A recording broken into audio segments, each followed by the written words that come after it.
Oke, halo semuanya, selamat datang kembali di channel ini bersama saya Dimas Faturrahman. Di kesempatan video kali ini, saya akan membahas atau mengulas sedikit materi yang telah saya pelajari pada TM12, yaitu membangun human kapital berkualitas unggul. Bagaimana caranya membangun human kapital berkualitas unggul? Mari kita mempelajari dan simak bersama-sama video ini sampai akhir. Let's go! Membangun human kapital berkualitas unggul.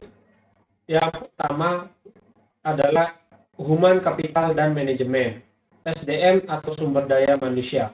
Sejarah peradaban manusia membuktikan bahwa manusia mampu menciptakan jauh lebih banyak informasi dari yang diserap oleh manusia itu sendiri, dan dapat mempercepat perubahan jauh lebih cepat dari manusia yang mengikutinya.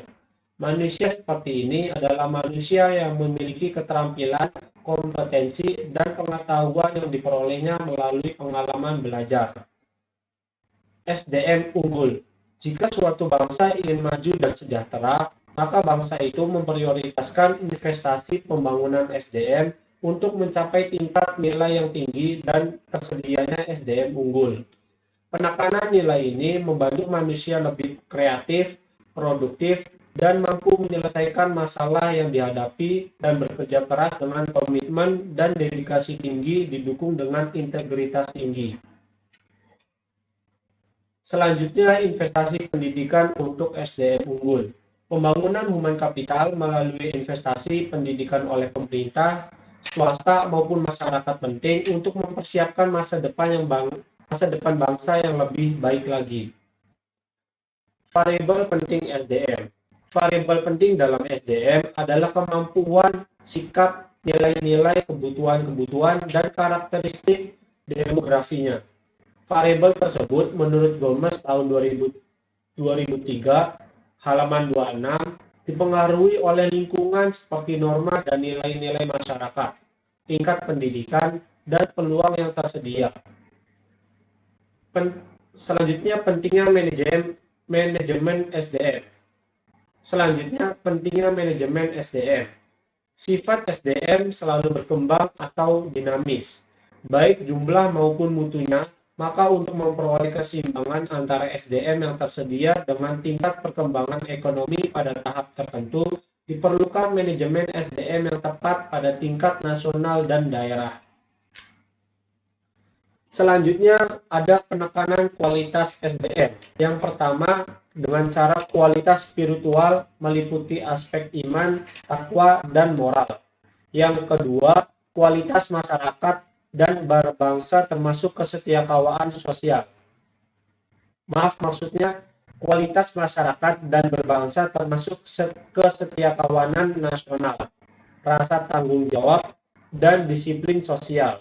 Yang ketiga, kualitas kekayaan yang meliputi A. Faktor pribadi yaitu kecerdasan, pengetahuan, keterampilan, dan mandiri. B. Faktor lingkungan dalam organisasi seperti situasi kerja dan kepemimpinan. C. Faktor luar organisasi seperti memahami nilai-nilai sosial dan ekonomi. Dan yang terakhir adalah kebutuhan SDM di Indonesia.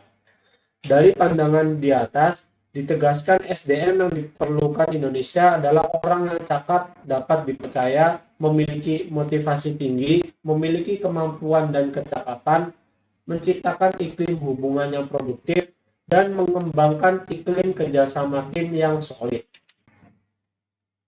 Selanjutnya adalah pembahasan dari human capital dan manajemen SDM.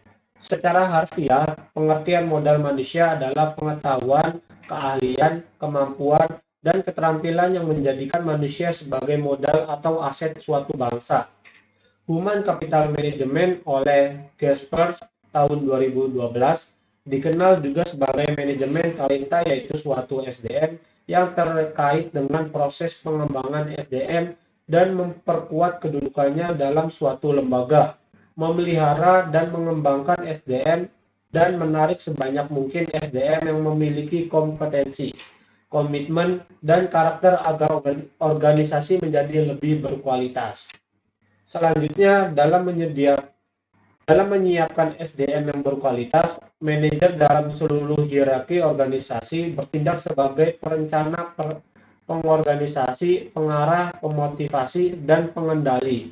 Pada dasarnya, organisasi memiliki ketergantungan dengan SDM yang ada di dalam organisasi untuk menggerakkan organisasi, memenangkan persaingan, dan mencapai tujuan melalui proses dan mekanisme manajemen yang benar. Dalam human capital, MSDM adalah penggunaan dan pengaplikasian fungsi-fungsi manajemen yang memfokuskan perhatiannya pada pengelolaan dan pengaturan peranan SDM dalam suatu organisasi. Berikutnya, human capital dan investasi pembangunan SDM. Yang pertama adalah standar kualitas. Kualitas produktivitas memenuhi standar apabila SDM mendapatkan pengalaman belajar dan latihan yang cukup untuk penguasaan ilmu pengetahuan dan keterampilan sesuai bidang peminatnya. Selanjutnya, konsep human capital atau modal manusia. Konsep human capital berkaitan dengan fakta bahwa pada dasarnya manusia akan menanamkan investasi dalam dirinya melalui pendidikan, pelatihan, dan aktivitas lain yang akan meningkatkan pendapatan mereka di masa depan melalui peningkatan penghasilan seumur hidup. Yang ketiga, investasi SDM.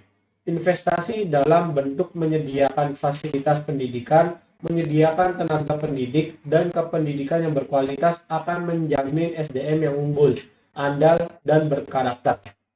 Dan yang terakhir, penempatan SDM. Penempatan orang yang berprestasi dan bereputasi akan memberikan jaminan bahwa pembangunan human capital dalam organisasi pendidikan dapat memenuhi target SDM yang diharapkan. Mempersiapkan generasi emas. Anak yang sehat dan cerdas merupakan bibit generasi emas di masa yang akan datang. Bakat atau aptitude adalah benih dari suatu sifat yang baru akan tampak jika ia mendapatkan kesempatan atau kemungkinan untuk berkembang. Pada dasarnya, semua individu yang normal memiliki bakat dan setiap aktivitas diperlukan berfungsinya bakat, seperti bakat matematika, bakat olahraga, bakat bahasa, bakat seni, dan lainnya tergantung pada budaya di mana individumu hidup. Khusus bagi generasi yang berbakat dan bertalenta, perlu disediakan strategi dan fasilitas yang dapat memaksimalkan bakat dan talenta mereka agar benar-benar menjadi generasi emas yang bermanfaat bagi pemerintah dan masyarakat luas, guna meningkatkan kualitas kesejahteraan dan kualitas peradaban. Oke, kesimpulan dari materi yang telah dibahas tersebut yaitu bahwa investasi dalam pengembangan sumber daya manusia yang berkualitas tinggi sangat penting dalam mencapai keunggulan kompetitif dan pertumbuhan berkelanjutan. Dalam era globalisasi dan kemajuan teknologi, perusahaan dan negara yang mampu membangun human capital yang kuat akan memiliki keunggulan dalam menghadapi perubahan dan tantangan yang kompleks. Membangun human capital berkualitas unggul melibatkan beberapa faktor kunci, termasuk pendidikan yang berkualitas, pelatihan dan pengembangan keterampilan, penghargaan, dan insentif yang memotivasi, serta lingkungan kerja yang inklusif dan mendukung pertumbuhan. Dalam konteks ini, perusahaan dan pemerintah perlu berkolaborasi untuk menciptakan kebijakan dan program yang mendorong investasi jangka panjang dalam pengembangan sumber daya manusia.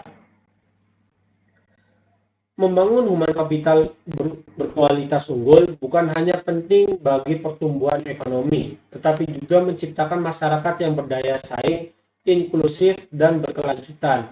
Dengan meningkatkan kualitas pendidikan, pelatihan, dan akses kesempatan bagi semua individu, kita dapat mencapai kemajuan yang berkelanjutan dalam berbagai sektor seperti industri, teknologi, dan inovasi.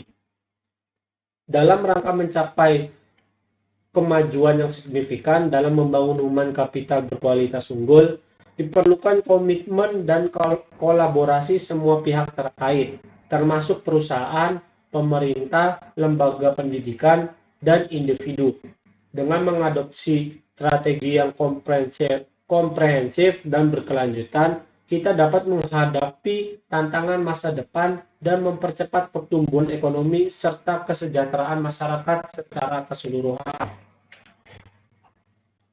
Oke, itulah tadi materi dari TM12 yang telah saya sampaikan. Jika ada yang ingin kalian tanyakan, bisa tanyakan langsung di kolom komentar. Bila ada kesempatan bisa menjawab, saya akan menjawabnya. Kurang lebihnya saya ucapkan mohon maaf. Wassalamualaikum warahmatullahi wabarakatuh.